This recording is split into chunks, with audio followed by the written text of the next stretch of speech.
This is a special presentation for Cheder Chabad in Florida. I'm standing here on a very special porch. It's late at night, and take a look here.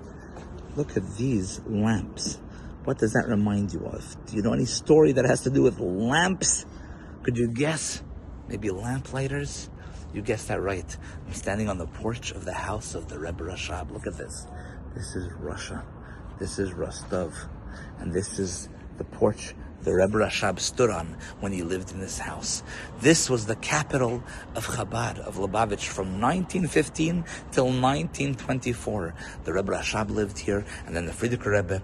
And this here is the Rebbe Rashab's Yechidus room. Look at this. I'm going to show you now a very special Yechidus room. There's a lot to show you, so let's start. In 1915, the war came to Lubavitch, and the Rebbe Rashab relocated to Rostov. When he came to Rostov, he lived in an apartment. Eventually, they bought this building, this house. And in this house, the Chassidim moved in together with the Rebbe Rashab. It was very special. The Rebbe Rashab came here, and he built a mikveh. And he accepted Chassidim to come here for Yechidus. So I'm now standing in the Yechidus room. Look at this.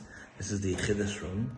And what's incredible, when they found this building, when they bought this building back about 30 years ago, they found these original nails. See these nails? Okay, but let me show you something else. Right up here, you have the original wallpaper. You see the wallpaper from the times of the Rebbe Rashab.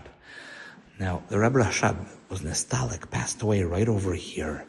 You guys know the story of what happened when the Rebbe Rashab was nostalgic? The Rebbe Rashab was living in the rooms right next door. Let me show you the rooms he lived in. The Rebbe Rashab lived, one second, here. This is the room the Rebbe Rashab lived in. These two rooms were the rooms of the Rebbe Rashab and the Rebbitzin. But when the Rebbe Rashab was passing away, was Beis Nissen, he asked that his Chassidim take him into the Yechidus room, right in here, and he asked to be placed right here. And his bed was put here, and he said the famous words of the Rebbe Rashab. The last words, what were they? Ich gehe in Himmel, d'chsavim lo zichaich. I'm rising up to heaven, but I'm leaving you my ksavim. What does that mean?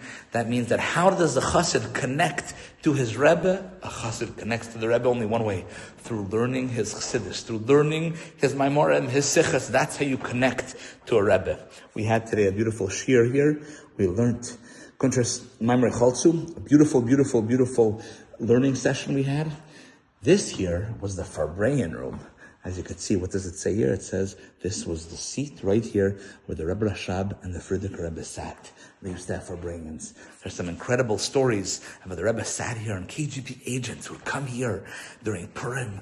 It was illegal to gather. It was illegal to have mashke, to learn, to study, to have money on the table for giving gifts to poor people. But he said, don't worry, and they sat here. Just incredible stories. So this house is a very holy, holy house.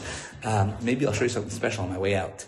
But before we leave, why did I show you the lamps? Because the chassid once came to the Rebbe Rashab, and he asked the Rebbe Rashab, what is a chassid? And the Rebbe Rashab said, what? A chassid is a lamplighter.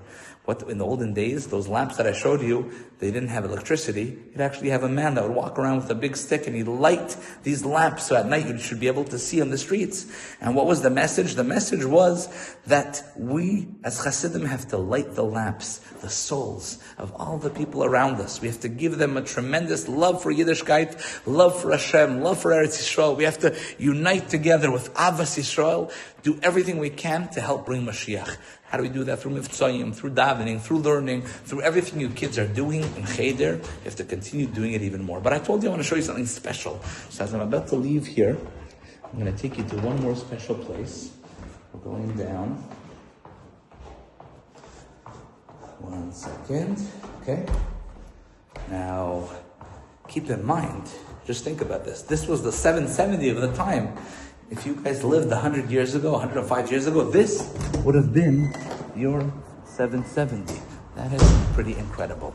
So the Rebbe Rashab, when he came here, this is the courtyard. Look at this. This is the courtyard. When the Rebbe Rashab came here, he needed a mikveh. So he built the first ever in the world Chabad mikveh. And it's located down here. Look at this. Let's see if it's, wow. You guys are getting a special treat today. I'll show you this mikveh. Why are there no lights? Lights! So look at this. This is truly amazing. Lights, lights, lights. Wow. Here we go. Look at this. This is the original mikvah of the Rebbe Rashab, the original tiles. Everything is exactly the same way it was when it was built over 100 years ago. And what's amazing, this mikvah was used. Can you guess how many Rabbeim used it? The Rebbe Rashab used it, right? For sure, that's one. What do you think? The Friedrich Rebbe used it or no? Of course he did. The Friedrich Rebbe lives here with the Rebbe Rashab, and then he was Mekabel the Nesias here, so it was used by the Friedrich Rebbe. How about our Rebbe? Did our Rebbe use it? He did. He came here to visit the Friedrich Rebbe. This is where he first met the Friedrich Rebbe. When he came here, he used this same mikvah. So it's a mikvah of 3 Rebbes. Continue learning well, continue giving the Rebbe nachas, doing mivtzayim, and we should all do everything we can to hasten the coming of Mashiach. May it happen b'meir v'yameinu. Let me just show you one last thing. These are the pictures when they found the mikveh 30 years ago. Look at this. 25 years ago, they dug in. It was covered. The Soviets filled it with sand. They dug it and they found the original tiles and the steps. An incredible story. It happened in Tufshin and Ches. Anyway, L'chaim, have a great Farbrengen. Nice connecting with you guys in the Cheder, and wishing you all a wonderful day and a good Shabbos.